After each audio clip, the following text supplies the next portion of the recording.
it's good to see this many people here, especially at 3:45 on a Thursday afternoon after a long day of sessions. So thank you very much. I'm Beth Heidelberg, and I've been a professor with Minnesota State Mankato. Oh, Brittany, when were you there? Okay, so yeah, it's almost been 20 years now. So I have been teaching in the planning and the city administration program for approximately 20 years. And a good part of what we do in the urban planning program at MSU is teach about historic preservation policy and the ways that it impacts development and economic growth, and how it can be used as a catalyst for downtown revitalization and economic development in communities all over Minnesota and all over the region.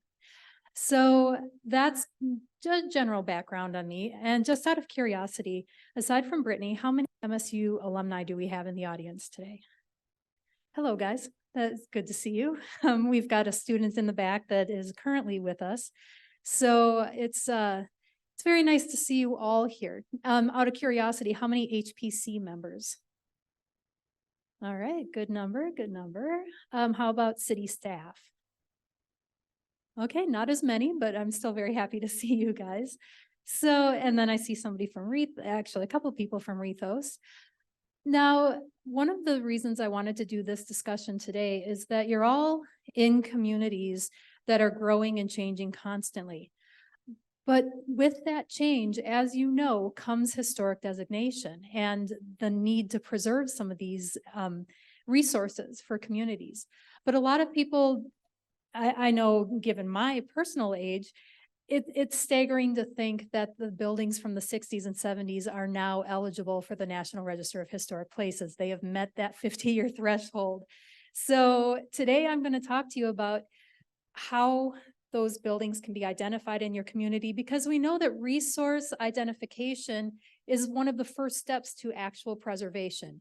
If you don't know what you have, you don't know what to do with it.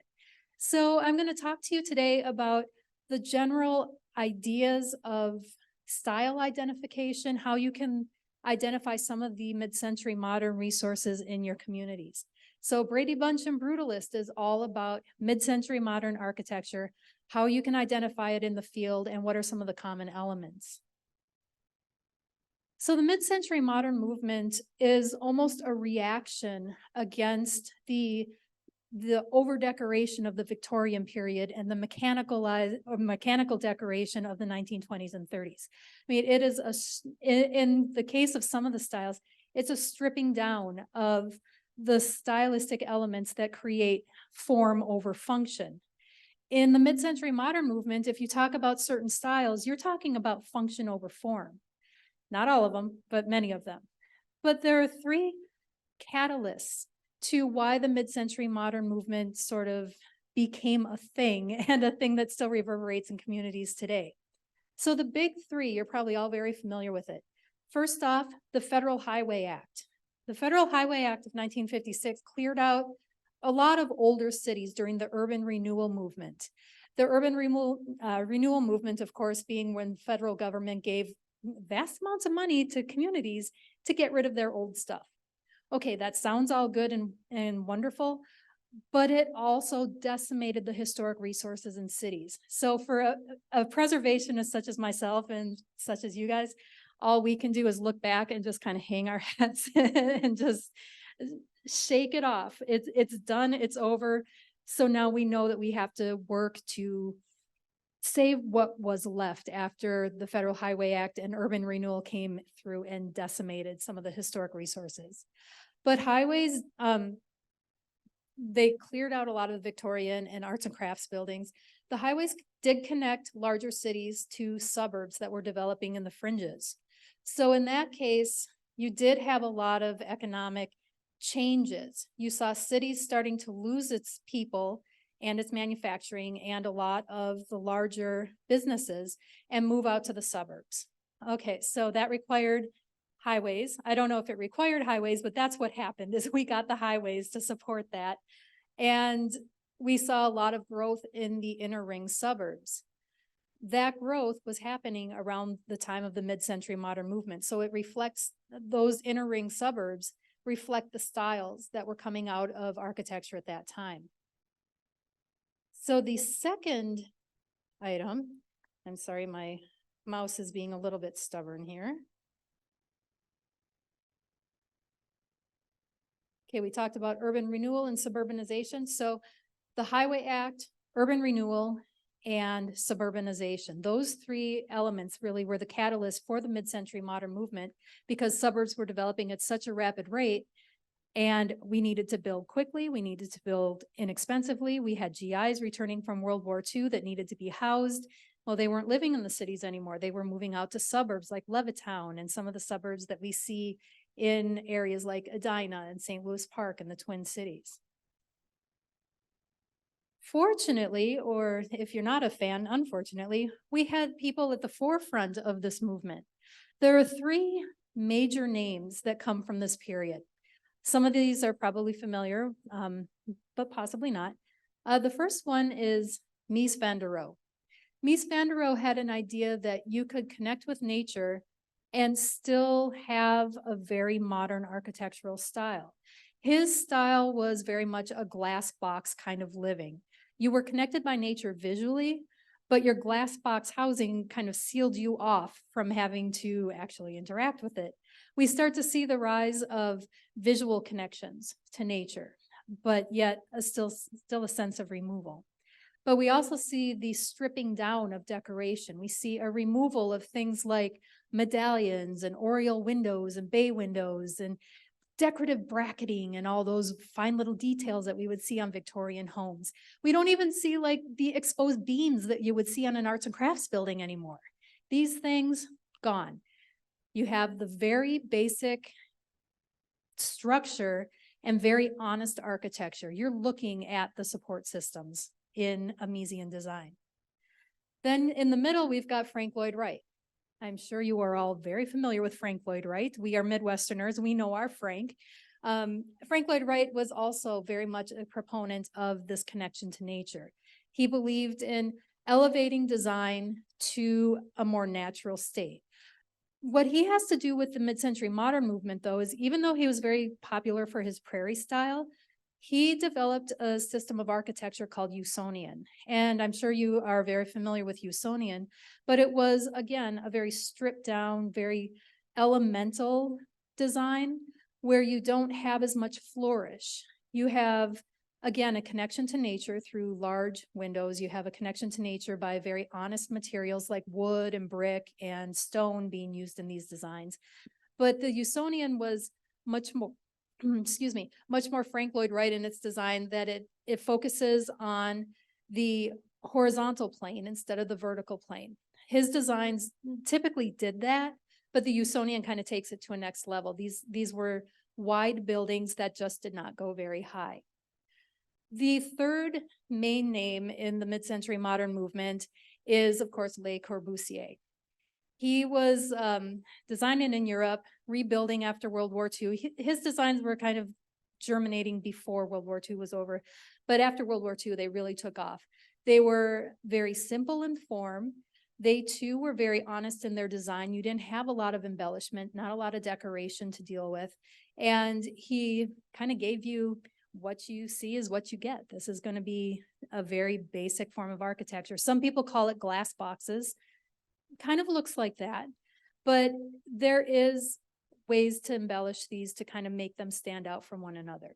Of course, there's other names in the mid-century modern movement. You got Gropius, you've got a few others, but I thought we only have an hour, so I can't go through all of them.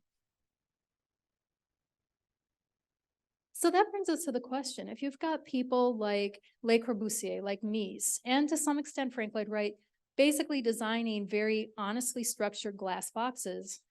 So isn't this just a very basic form of architecture? And that's really up to the interpretation. These glass boxes can do a lot more than just be a simple glass box. They actually have a lot of small details within them that individualize them, that create a sort of architectural distinction between that and what we see during the modernist movement. But why does this matter to us? Okay, so we're all preservationists. You all probably know quite a bit about architectural history. And if you don't, there's a lot of good books I can refer you to. But the significance to us is the fact that these are aging, the mid-century modern buildings in our communities are aging into National Register designation. They're 50 years old or older, and some of them have very distinctive architectural forms that would be eligible for the National Register. In fact, when Cedars Riverside in Minneapolis came up for NRHP status, it was a little bit jarring because that was always, when I went to the U of M, that was always like the party towers.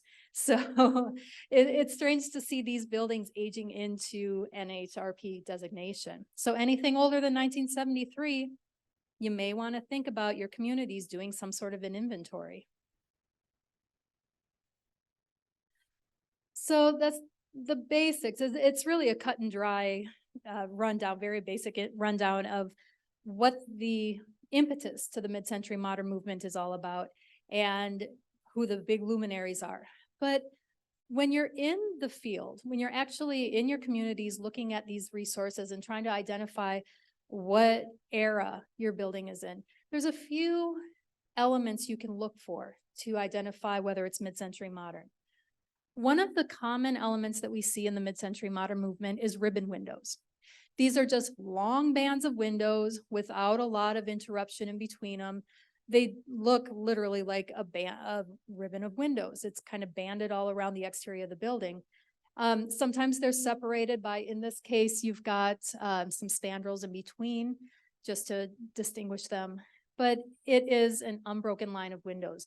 Frank Lloyd Wright was kind of famous for these things. He would decorate them up a little bit more, but ribbon windows are a very common element. Another thing that you might see, especially in commercial buildings, is a curtain wall. Curtain wall.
couple of, it almost looks hinged.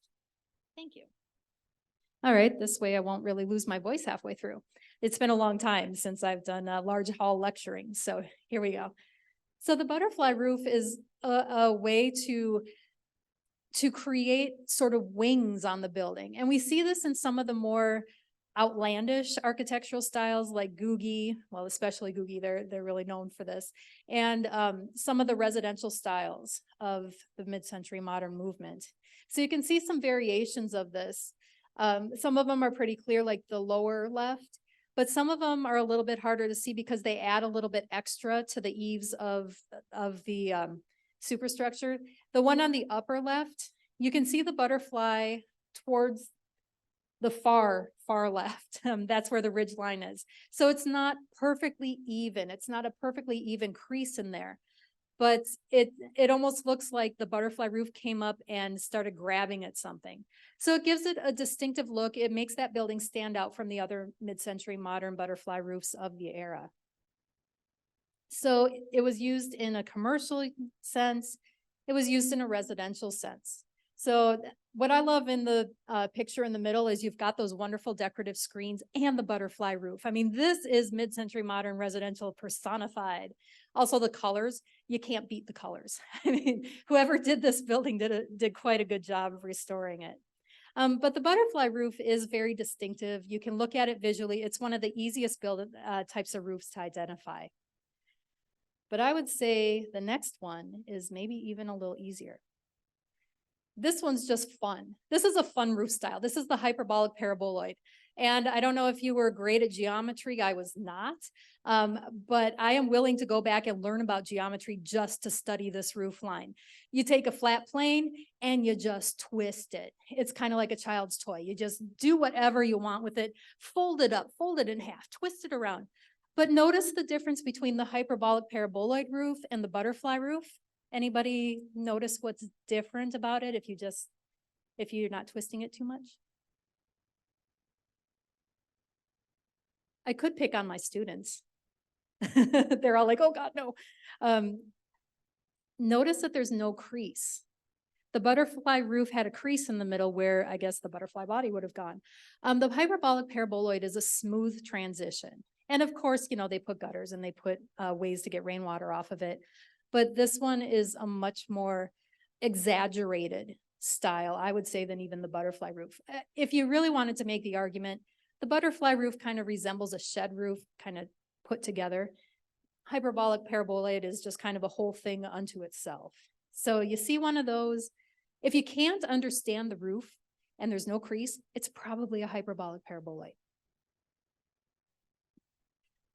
Okay. What's that? Yeah, Wilson Library. Anybody who went to the U of M knows this library very, very well. Wilson Library at the U of M is one of those great buildings where you could argue that it's a little brutalist, but you could also argue that it's international style. That's one thing that we need to understand about architecture, and I know all of you understand that. You wouldn't be on an HPC if you didn't understand this. Every stylistic rule has about 30,000 exceptions to it. You're not going to see a building, well, actually, it's not always common to see a building that's only one style. They mix elements. Architects like to play. Do we have any architects in this room? Do you guys like to kind of play with styles and mix things? You know.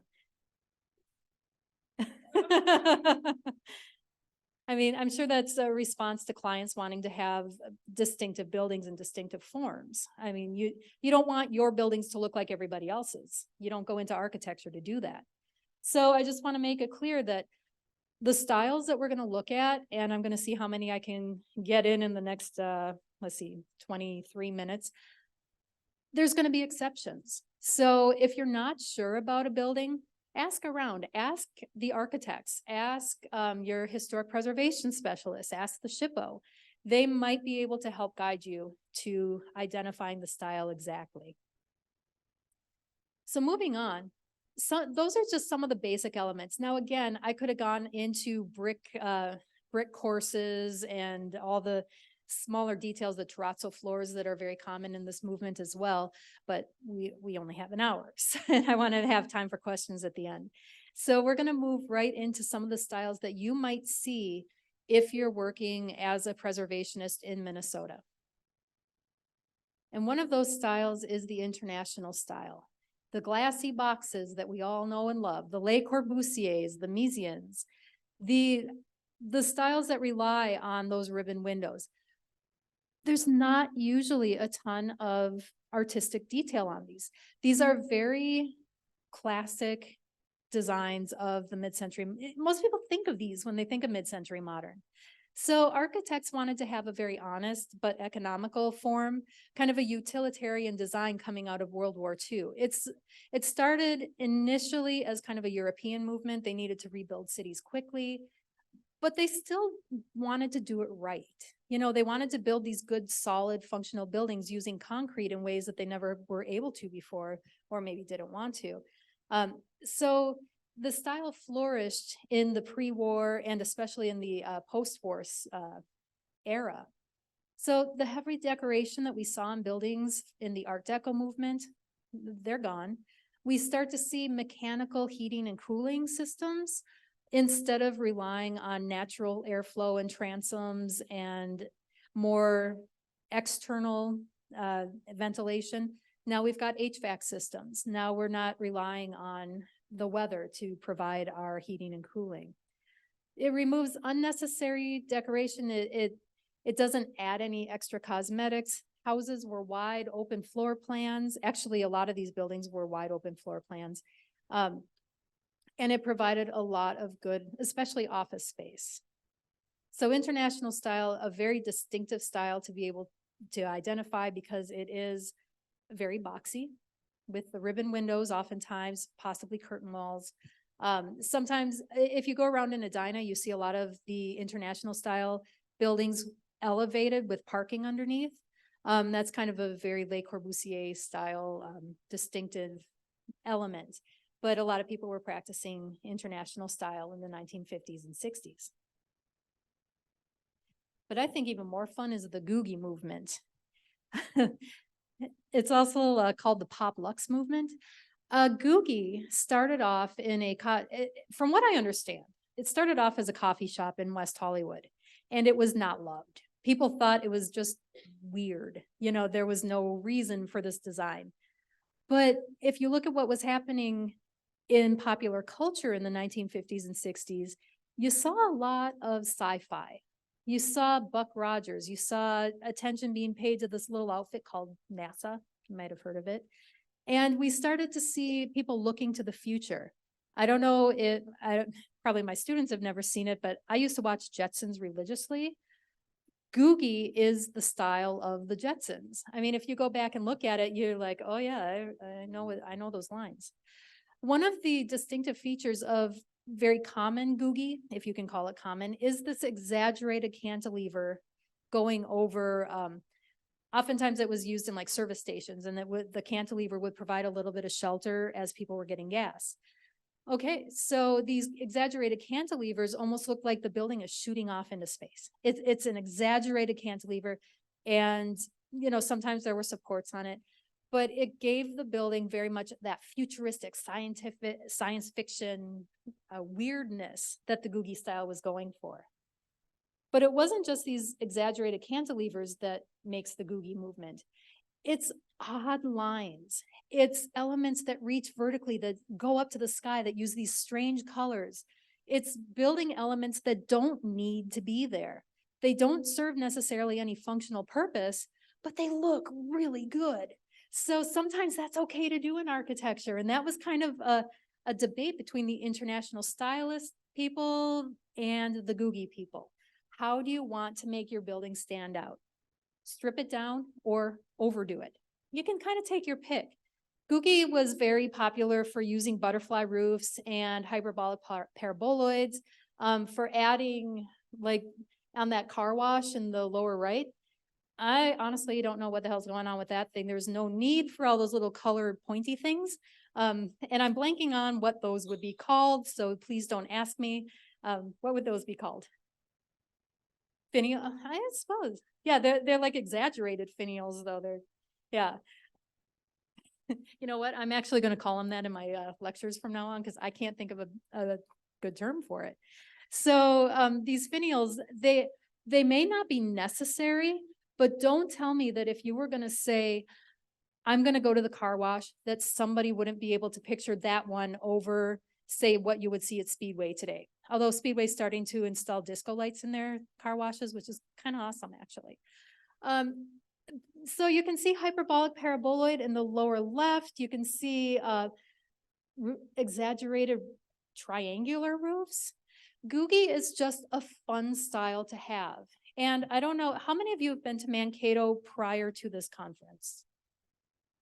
Do you remember coming south on 169 and there was that Duttler's Bowl sign? It was a rotosphere, so a sphere that had neon stars kind of sticking out. I loved that sign so very much. When that went away, it was a very, very sad day because there were only about 19 of them still operating in the country. So it was a shame. Brittany? No, it's gone. If you go up 169, it's, I wish. I wish they did. I don't know what happened to it. I've been asking around. So if anybody does know, please see me after this conference or after the session is over. I'd really like to find out what happened to it. So Googie is just fun. It's a fun style. It goes to show you that mid-century modern architecture isn't just about function over form. Sometimes form is the way to go. And then you get New Formalism, which is actually a combination of the two. New Formalism was a reaction against this stripping down of all design. Some architects wanted to bring design back, and they wanted to reach back to the past to do it. Anyone who's studied architecture or historic preservation knows architecture is incremental. Yes, you get new ideas, you get things that you've never seen before, but a lot of architecture builds on things that have come before. Arches, the use of concrete, that sort of thing. In New Formalism, we see the arcades of ancient Rome replicated in a very modern way. And that's the beauty of it. It's still glass boxes, it's still steel and curtain walls and all that great stuff, but they're bringing back this form, this design. It's amazing. So the places like the cinema or the building downtown Minneapolis, you can see ancient Roman temples in these forms. You may have passed it a million times, but if you think back on those arcades that we saw way back in ancient history, it's coming back. It's still there. So New Formalism combines traditional forms with a whole new twist and adds a little bit of extra decoration in the meantime. All right, now one of my my controversial love-hate kind of buildings, the Brutalist. The idea that concrete is an honest form of architecture that should be celebrated. Fantastic. This is great. It's very controversial because some people just think it's ugly. They don't see a whole lot of aesthetic benefit to it. It kind of looks like something that's going to pancake down onto itself. And that's the beauty of it. That's why it's both cold and inviting at the same time. So again, it's not up to me to give you my opinion on this. I literally just did, but you form your own opinion on this. You may love it, you may hate it. The architects in here, if you adapt brutalism, you know, you might be coming up with the next greatest thing. So brutalism is, it developed in the 1950s to be an efficient form of architecture after World War II. It uses a lot of concrete and steel and glass and really not much else. So you're using some very elemental resources.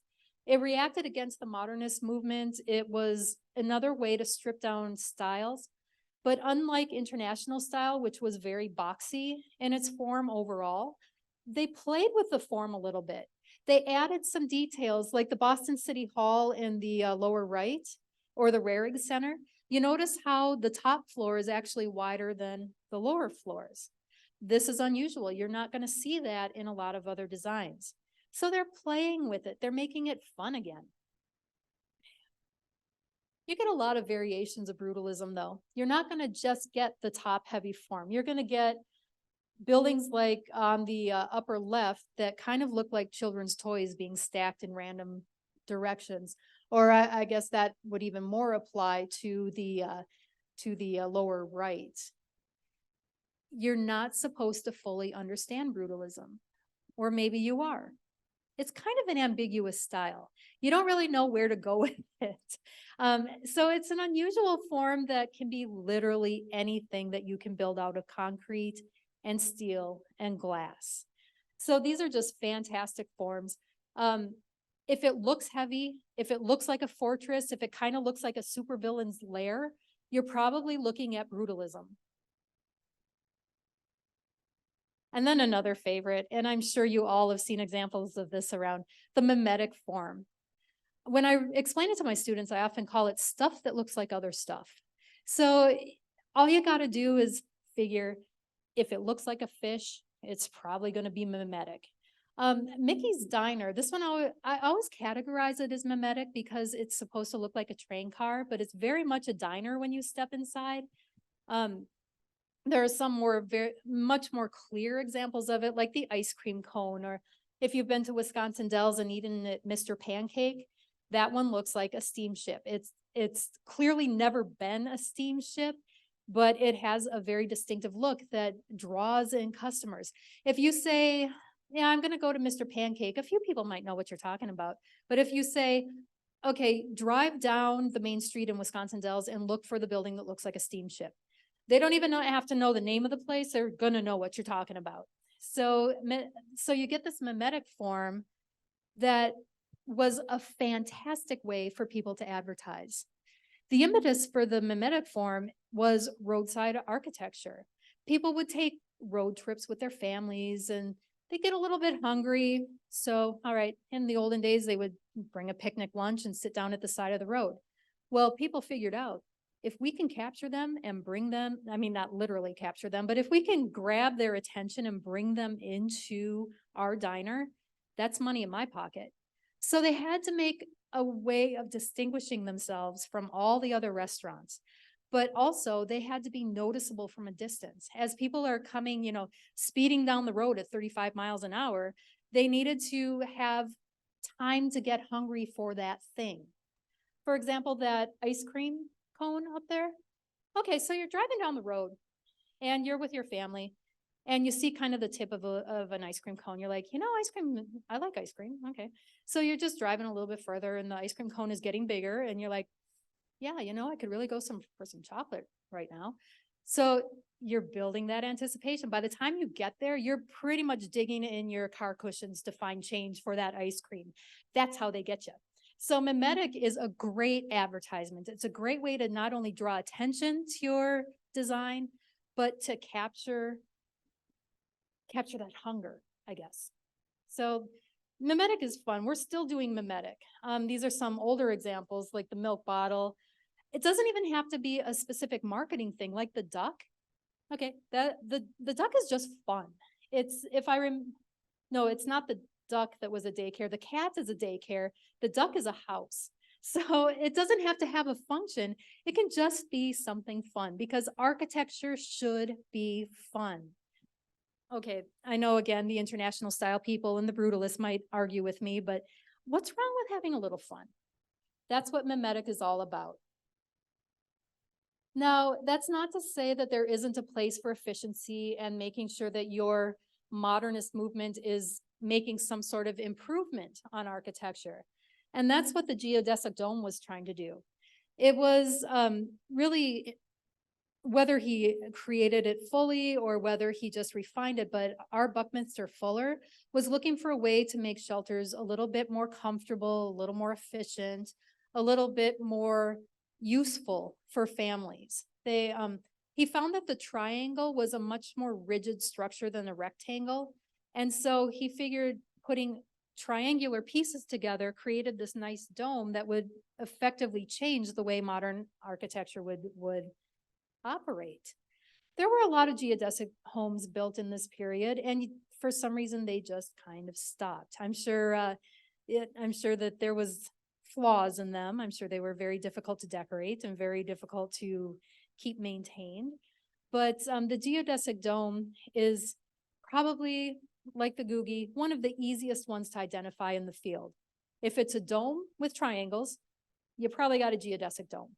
If it's a full circle, it is not a geodesic dome, it is a geodesic sphere. So if you go to Epcot and somebody says geodesic dome, just cringe a little bit. Just keep it inside because you don't want to start any business. So the geodesic dome is easy to spot when you're looking at your cultural resources. But here's another one that really stands out, the Lustron house. Who knows what the Lustron house is made of? Heidi, I'm picking on you because I know you.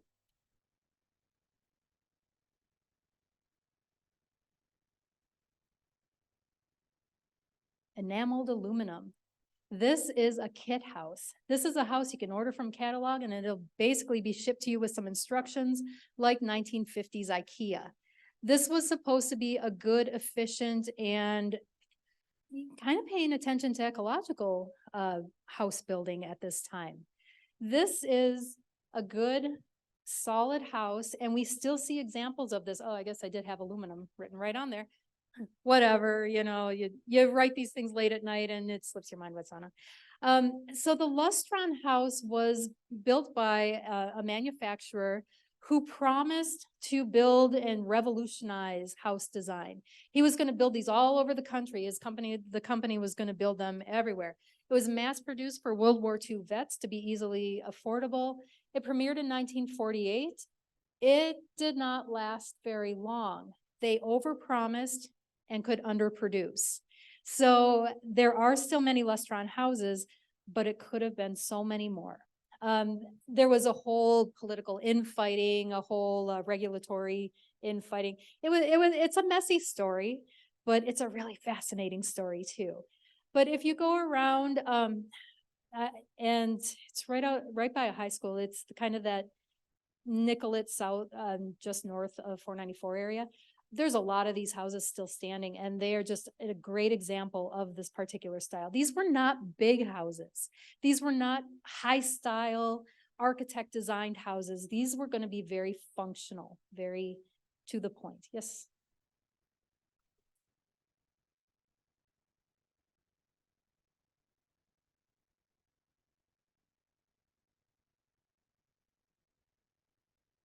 Mm-hmm.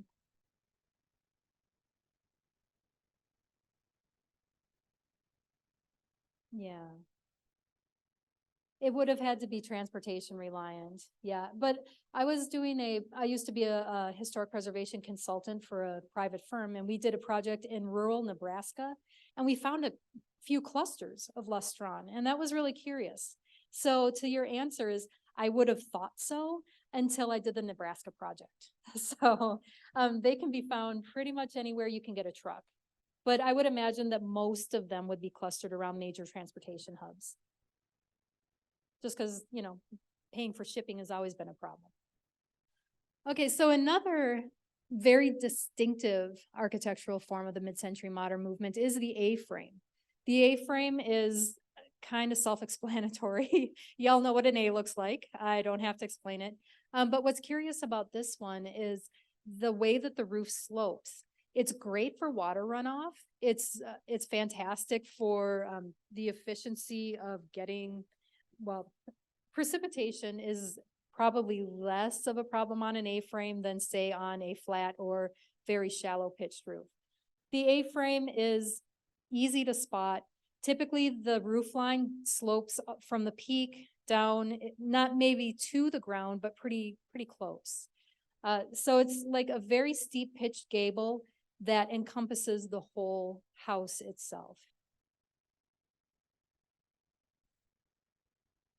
All right, so I think we might actually make it reasonably on time, Maggie.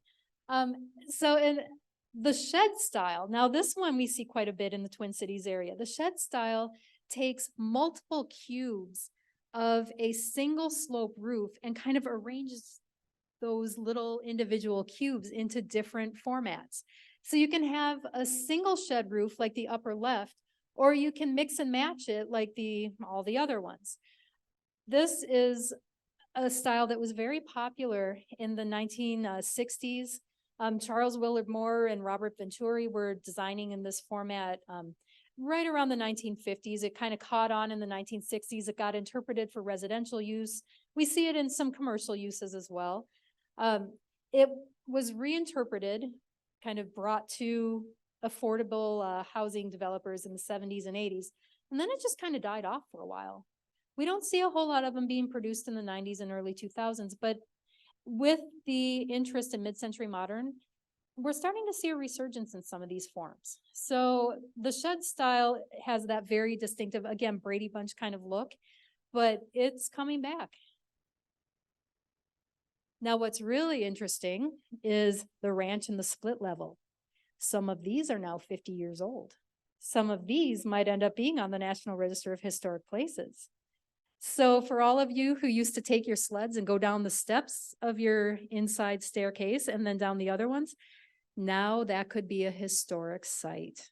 So think about that. Now, the final one that I want to show is the slipcover. As downtowns were starting to lose populations from the suburban development that was occurring in the 1950s, 40s, 50s, 60s, they had to do something to revitalize their downtowns. We didn't have Main Street. We didn't have programs like Docomomo, which Docomomo actually is they're fantastic for mid-century modern. It stands for, and I always get this acronym wrong, Documentation and Conservation of the Modern Movement. They've got a website, they've got an organization. If you have an interest, this is a good group to look into. But back in the 50s and 60s, these downtowns were losing people, and they were losing them quick, and they had to try to compete with these new crazy ideas of malls and this notion that you had to get in your car and drive places. So instead of going through the whole urban renewal process, fortunately, some of them just slapped up modern storefronts. Fantastic. Okay. Did that work? That's debatable and depends on the community, depends on the building. But one thing for you as preservationists and as HPC members need to know is that the original building underneath may or may not be there anymore. They may have taken the storefront off. So unless you have documentation that there's an older building underneath, you may want to do some testing before you think about removing a slipcover. The other thing to consider, these slipcovers, thank you, these slipcovers themselves have now aged into NRHP status. So which era do you want to present? Which era best represents what your downtown is trying to do? As you're looking at downtown revitalization and economic development, do you keep this? Do you peel it off and hope that there's something still underneath? Do you put a whole new slipcover on top of the slipcover on top of the original building? I can't answer that for you. If you have and know about projects that do slipcover work, I'd be really fascinated to hear how these things go. And maybe you can be in contact with SHPO and with Rethos to document these projects, because I think this is going to be a really interesting one in the next, 10, 15 years. What we do know definitively is that popular culture has helped revitalize the mid-century modern interest. You've got programs like Mad Men, and they did a great job reconstructing some of these mid-century ideas. But I don't know, how many of you have seen that movie Cars? Did you recognize the mid-century architecture in there? It's everywhere. They did a great job detailing that. It's brought mid-century modern design to a whole new audience. And so it kind of revitalizes this interest in the forms. I mean, Pixar did a great job kind of combining both Googie and this Googie and kind of a new formalism in some cases. And then, of course, if you ever flip on HGTV, all they talk about nowadays is shiplap and mid-century modern. So just just tune it on for about 45 minutes and you will hear it. And that's what I'm going to leave you with. It is becoming a very popular, well, it already has become a very popular movement once again. And good luck identifying them in your community. If you need help, I'm sure SHPO is willing to help you. Rethos is always there. Main Street you've got people you can consult. All right, I'm going to open it up for questions for a few minutes. Yeah.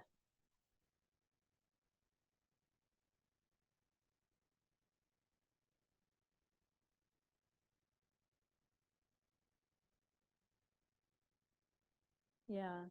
Oddly, when I've gone through and done preservation work, I've seen it in a lot of regions just because it was so popular and there was drainage systems built into the building. But oh, I'm sorry. The question is the butterfly roof, does it tend to be regional or is it just in warmer climates where the precipitation isn't really that much of an issue? Okay. Do you know what their drainage system is like on that one?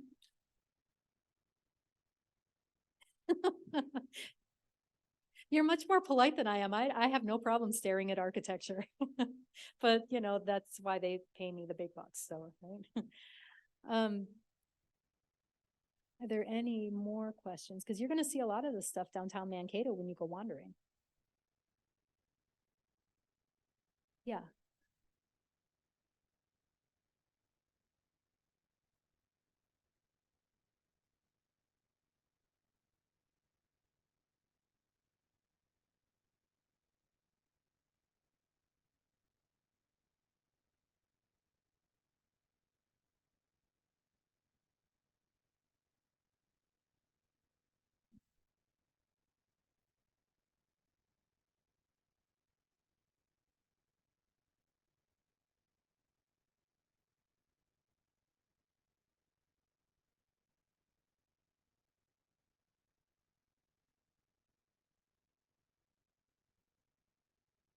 Yeah. And for those of you who can hear the whole thing, what she's saying is that communities are built on chapters. You mentioned chapters or layers or however you want to refer to it. And this is another important chapter of your community's history. And I totally agree with you. I think every era represents the people and the stories that come out of community. And that's why historic preservation is so interesting. These are living artifacts that you go up to a building and Buddy Holly was here. He saw the exact same building that I saw. Or across the way, think of all the thousands of people that went to that bank that we just had our lunch in. I mean, it's fascinating. Yes, sir.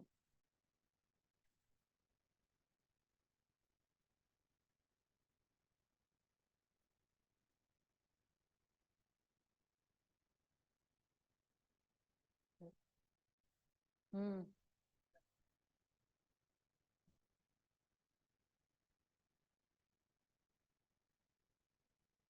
Yep.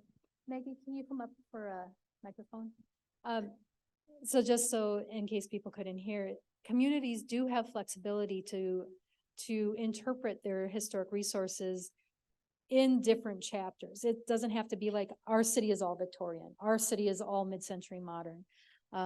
They do have that flexibility, and that's kind of the exciting thing about preservation is we can see all these. Yeah, some of them are kind of stuck like we're a Victorian community. Doesn't need to be that way. Again, you are the ones that can best decide for your communities. I tend to be of the belief that it is chapters. And if you only focus on one, you're missing, 90% of the rest of your history. And there's ways to even build in those historic elements into modern designs. If you can't save it, facadism is an option. Facadism, for those of you who may not know, is when you take the front or just part of the building and gut the rest and build something new around it. So you're preserving the old storefront, but the rest is for modern use. That's kind of controversial right now, actually, because is that authentic? It obviously would not get NRHP designation, but if it's a choice between saving the storefront and having it obliterated completely, that's a choice you as HPC members would probably have to make.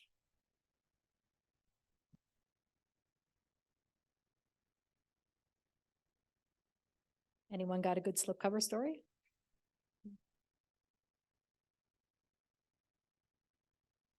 All right, if not, I think, all right, we're a few minutes early, but